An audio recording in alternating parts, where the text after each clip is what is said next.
The Subseals pre-tile sealing tape forms a secondary seal behind the tiles. It's fixed to the top of the shower tray or bathtub and up onto the substructure behind, providing a permanent foolproof seal. Firstly, create your corner by snipping the short edge of the tape and overlapping at 90 degrees. Peel off the backing paper and press firmly into place.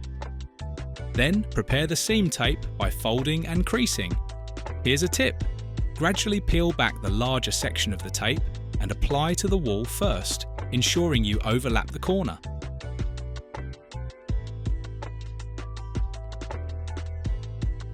Press firmly into place using a spatula or roller.